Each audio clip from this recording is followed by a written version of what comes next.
Welcome to the final days. Today is March 13, 2019. Some of the images you will be viewing were shown earlier this month, and some of them are completely new, never before shown. While Alaska and Canada are completely and heavily covered in chemtrail, reducing visibility, I've compiled this complete, detailed video explaining how the sky concealment technology works. During this video, we will be viewing solar eclipses, dark nebula near Earth, an asteroid in a decaying orbit, and several other celestial anomalies not mentioned by mainstream media. The purpose of this channel is to show viewers that we are living in the very last days according to the Holy Bible, and to explain why this is actually very good news and cause for celebration, explained later in this video. The images we are viewing were obtained several days ago from the Federal Aviation weather cameras in Alaska and Canada.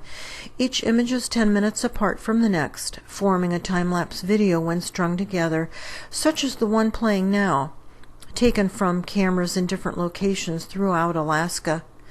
The black dot in front of the sun is equipment that NASA launched out away from the Earth's surface, much closer to the Earth, of course, than the sun. It casts a reflection upon the water, proving that it's an actual piece of equipment and not a camera or lighting issue. It is not visible from all angles, nor is it visible continuously, but only when activated. The reason we usually don't see the black dot from the lower 48 states is because during those times when it would be visible, our skies are very heavily chemtrailed, greatly reducing visibility. This black dot equipment is capable of producing an enormous circular glare thousands of miles in diameter. This equipment always tracks in perfect synchronization with the sun, so that it's always between us and the sun, but much closer to us than the sun. Jesus is describing the last days in Luke chapter 21, verse 25, when he says that we will see these signs in the sky. There's nothing special about this old video from Portage Glacier, Alaska, a year ago. The sun is seen passing behind a post, but the most important thing about these frames is that we are looking at the real sun. Notice how the sun passes behind a post, and the post cannot hide the sun because the real sun is too large to be hidden behind a small post. I'm not trying to insult anyone's intelligence, but you'll see in just a moment why this is important. Here's an interesting sign in the sky, viewed from the west-facing camera in Burwash in the Yukon Territory. We see what looks like the sun, but it's not. As it passes behind a thin post, it completely disappears from view. The reason this is happening is because the light source we are viewing is the glare produced by the black dot equipment that we saw reflecting upon the water a moment ago. Where's the real sun? It is currently behind a dark nebula that we will be looking at in just a minute. To refresh your memory on the approximate size of the real sun, here's an inset of the real sun we saw moments ago in Portage Glacier. As you can see, the real sun could never be hidden behind a thin flagpole. We see the same phenomena occurring in Drumheller, Alberta in Canada. The light source is seen traveling across the sky, and then it's completely hidden behind a tiny street light. And to refresh your memory again on the size of the real sun, here's the inset from Portage Glacier. As you can see, the real sun could never disappear behind a tiny street light. Now that you know how the manufactured light works, it will help you to understand the dark nebula we are viewing in this footage from the south-facing camera in Attawapiskat, Ontario, in Canada. Notice how bright everything is as the sun rises over on the left. Then suddenly the sun appears to shrink to 1/5 its size in just a matter of minutes. That's because the real sun has just gone behind the dark nebula, and the manufactured glare is now in front of it. However, the artificial light is no match for the real sun because it almost looks like nighttime. The large triangles are used to obscure the image, and are not produced from within the camera like a lens flare is. We know this because sometimes the clouds are in front of these triangles. Clouds can never be in front of a camera-produced lens flare. Eventually, the real sun emerges from behind the dark nebula, and the landscape suddenly brightens. Let's run through this again. The sun rises on the left, the landscape and sky are bright. Then suddenly, the sun shrinks to 1/5 its size, causing the landscape and sky to darken. The manufactured glare moves across the sky in front of this helium-4 dark nebula. And as we move the light back and forth across, you can see the amazing texture of this nebula. Wouldn't it be great to get a closer look at this structure? The light passes over the nebula, tracking in perfect synchronization with the sun, and then the landscape suddenly brightens as the real sun emerges from behind the nebula, and the sun resumes its normal size again. This is another biblical sign of the end of the age described by Jesus in the New Testament. A total eclipse is occurring here, viewed from the southeast-facing FAA weather camera located in Ugonic Bay, Alaska. At 10 a.m., the sun is coming up on the left. The black dot equipment emits a black beam in preparation for the eclipse. As the manufactured glare approaches these two orbs, it illuminates them. Technology is in place to blur these objects. Some contrast helps to see these two celestial objects. We know these cannot be lens flares because the manufactured light is reacting to these objects. Notice how the glare reaches out toward the orb. These objects are between the sun and the earth. Thus, when the eclipse occurs, the manufactured circular glare stays in front of the celestial object, and the real sun passes behind it. This process successfully conceals a total solar eclipse. The enemies of Christ do not want you to know how close to the end we are. They do not want you to turn your life over to Christ while you still have time. Information is at the end of this video instructing you how to accept Christ into your life. The same thing is happening on the camera in Willow, Alaska. We know this can't be a lens flare because the manufactured light reacts to it. Light can never react to a lens flare which is produced from within the camera. These are just more of the signs and wonders of the last days described by Jesus throughout the New Testament. Now that you know how the manufactured light works, you will understand in this footage why the asteroid appears to go behind the sun. It would be completely unreasonable to think we could actually see an asteroid go behind the sun, which is 93 million miles away, when most telescopes are unable to see that far away. We're going to view the asteroid as it appeared last year in late March. Then we're going to compare with how it looks now, nearly a year later. Here is last year's footage from the military base in Anchorage, Alaska. These are original images, and the asteroid is very faint. If your screen has good contrast, you'll be able to see it. To make it easier, here are some arrows pointing to the asteroid as it passes over the skies of Alaska late last March. For anyone who might be having trouble seeing it, here are some images with contrast applied. The contrast works much better if only applied where needed and not over the entire photo. Showing this asteroid last year got me banned from the FAA weather cameras, they thought. Just in case anyone is still having trouble seeing it, I've traced around the asteroid in the frames of these images. The asteroid is in orbit around Earth, and it can be seen flying by every single day at approximately the same time. This asteroid flies behind NASA's manufactured light, as you can see in this footage, but in front of our real sun. Here are some images of the asteroid from March 1st of this year, 2019.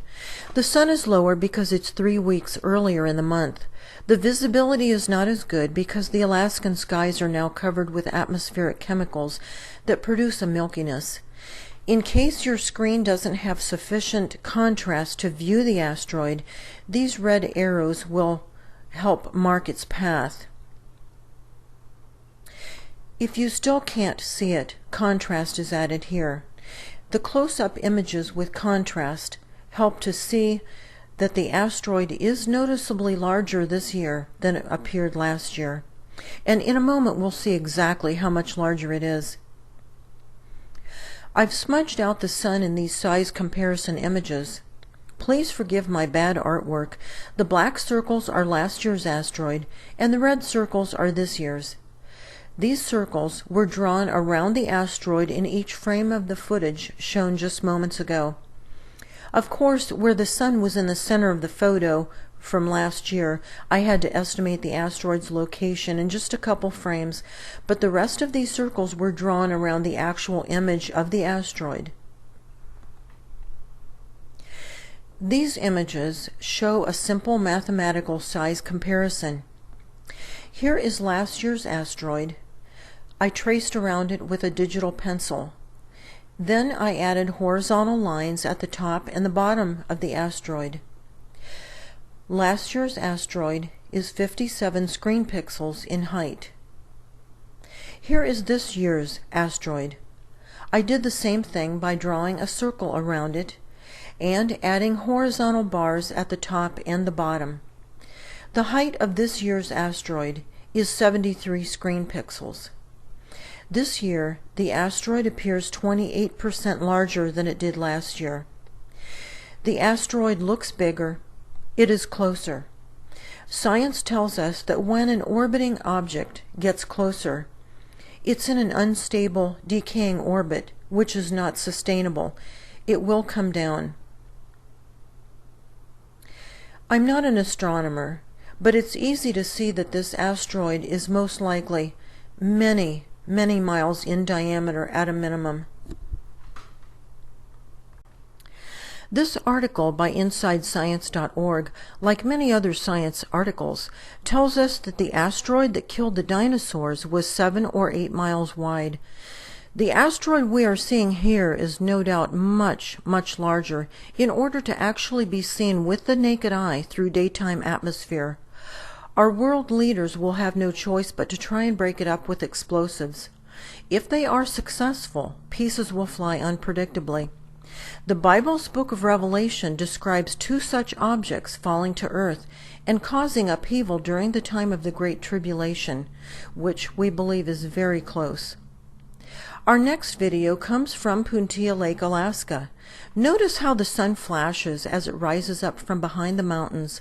We will see an extreme case of this flashing in just a couple minutes. We see the black dot with its enormous circular glare. While the sun moves across the sky, a celestial object can be seen in the upper left corner of the screen. Once again, technology is in place to render these celestial objects out of focus. We know this is not a lens flare because you'll notice in the contrast section the object is actually partially illuminated by the manufactured glare. A lens flare can never become partially illuminated or react to sunlight because the lens flare is created from within the camera. Near the end of this footage, we will see the black beam again being emitted in preparation for an eclipse, which is not visible from this camera at this time. Several cameras throughout Alaska pick up this pair of pink orbs that follow the sun. They rotate faster than the sun, telling us that they cannot be lens flares of the sun. Untold trillions have been spent on the technology to hide large objects, bend light, and blur objects to make them imperceptible. The south-facing weather camera in Anchorage, Alaska, shows NASA's equipment flashing in a condition of possible malfunction as it crosses the sky. Remember that these cameras only take 1 picture every 10 minutes. This means that there were probably several flashes not captured on this camera. And as mentioned earlier, the black dot is not always visible, such as in the footage from the Anchorage camera we're seeing here. The south-facing camera in Sitka, Alaska, shows a fast-rotating, red, crater-pocked orb that we've seen many times on many of these weather cameras. Some contrast helps to see it better. We know it cannot be a lens flare of the sun because our sun only rotates once every 27 Earth days. This object is rotating much faster than that. We see the oddly shaped pink reflection swing across the bottom of the screen. This pink reflection can be seen daily on thousands of these weather cameras. The pink reflection always points to the exact location of the celestial object, causing either an eclipse or a near eclipse. It is a reflection of some equipment that works with the black dot equipment to conceal eclipses and near eclipses. If we draw a straight line from the pink reflection to the center of NASA's glare equipment, the eclipsing object always falls upon that line, without exception. Here are some close-ups to provide better detail of the cratered surface as this object rolls through the sky. The close-ups make it easier to see how fast this spherical object is rotating, especially with the contrast added for better visibility of this object. Our next video comes from the southeast-facing camera in Cheakamus Canyon, British Columbia in Canada. It is morning, and we see the sun coming up on the very left of the screen. We see the pink reflection again, which is always present during an eclipse or a near eclipse. Eventually, these objects rise and separate, and then they fade into blurriness. I'm not even going to try to explain what's happening in this video clip from Cheakamus Canyon, except to tell you that this is just another sign of the end of the age described by Jesus. Again, we see the two small orbs following the sun as it goes off to the right side of the screen. We know that these cannot be lens flares of the sun because they are rotating very fast, and the stark markings on these orbs do make it obvious to see that they are rotating.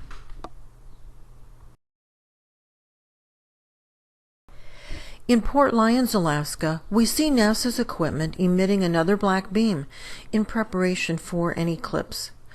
Once again, the pink reflection of the equipment, which we will be seeing later, it points to the exact location of the eclipsing object, which in this footage is successfully hidden from view.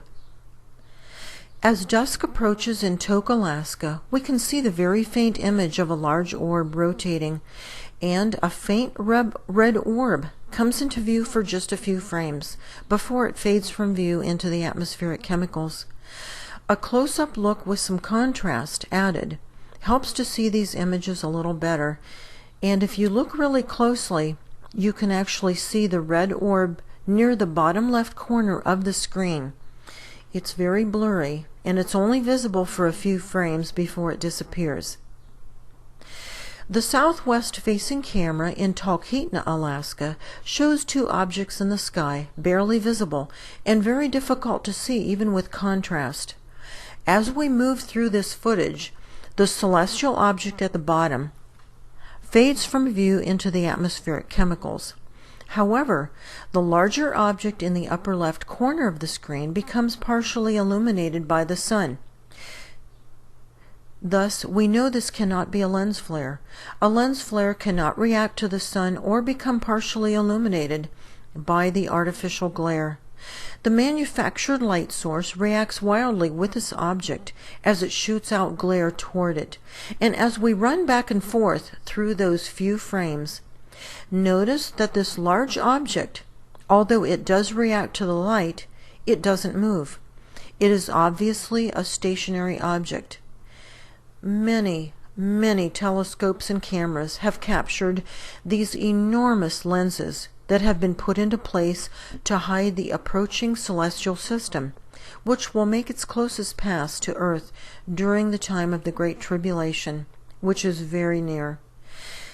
We see another eclipse occurring, viewed from the southwest-facing camera in Summit, Alaska. NASA's artificial light is no match for the real sun.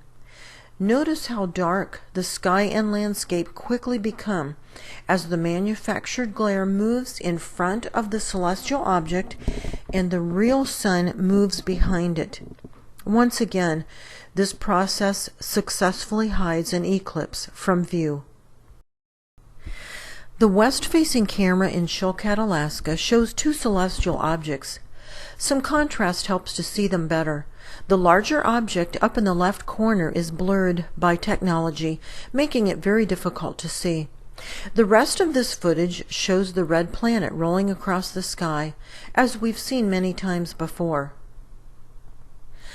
The south-facing camera in Edna Bay, Alaska, actually shows us the aircraft that's been casting this odd-shaped pink reflection at the bottom of thousands of these images daily. The red circle marks the craft. Its reflection swings across the bottom of the screen as usual. This craft always flies in front of or on top of the eclipsing celestial object, at least from a two-dimensional perspective such as in these images. However, in reality, the eclipsing object could be millions of miles away, and the craft might be hundreds of miles away. The craft always follows the orb until after the sun has completely passed the eclipsing object. The craft is not always visible because it depends upon the angle of the sun in relation to the angle of the camera. In this footage, the craft is reflecting off the sun, causing it to be visible. Once the sun is past the celestial object, the craft is no longer needed to aid in concealment of the eclipse, and it simply flies away to its next eclipsing object. I believe that all the smoke and mirrors used to hide this approaching planetary system has been created with the aid of fallen angel technology. They've been here far longer than we have, and they're far smarter than we are. The enemies of Christ do not want you to know that we are living in the very final days before the start of the biblically foretold time of the Great Tribulation, when the system will become very close to earth, causing major upheaval. No one knows the exact day these things will happen, but we are commanded to watch for these signs so that we are not ignorant as to the very late hour in which we are living, so that we can be spiritually ready. The enemies of Christ do not want you to turn your life over to Christ before your time runs out.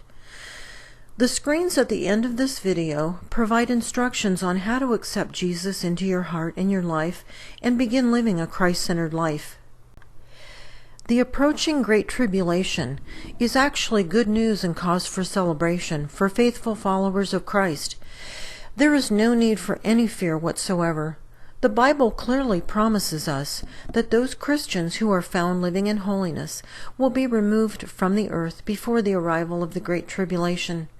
This is also called the rapture. In Luke 21:36, Jesus makes this promise very clear when he says, "Watch therefore, and pray always that you may be counted worthy to escape all these things that will come to pass."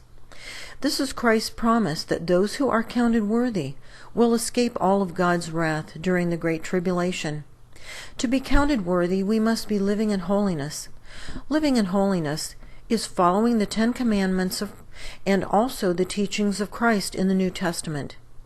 Most churches nowadays don't teach what living in holiness is because it causes them to lose church members and revenue. Many people mistakenly believe that there is a fourth dimensional ascension for good people, or that all good people automatically go to heaven. This is a lie from the demonic realm. Heaven is only available to those who have accepted Jesus into their hearts and lives. Bill Weiss gives us a great analogy of why being good doesn't get a person into heaven. Let's say you walk up to the door of the finest house in the country. You knock on the door. When the owner opens the door, you say, "I'm a good person. I'm moving in." The house owner says, "I don't know you. Go away." It's the same with heaven. You can't live your whole life without knowing, loving, trusting, and believing in God, and then one day go knocking on heaven's door expecting to enter. Living for Christ is much more than holding an opinion that he died on the cross long ago. Living for Christ is a way of life. You must make him the center of your life. The only reason that your eternal soul has been sent into this fallen world is so that you can choose to love Christ out of your own free will and live according to that love. This is the only reason we are here in these temporary flesh bodies. These next few screens will tell you how to accept Christ into your life in the event you are seeking Him. Simply pause the screen if you need more time to read the text. Thank you for watching the video.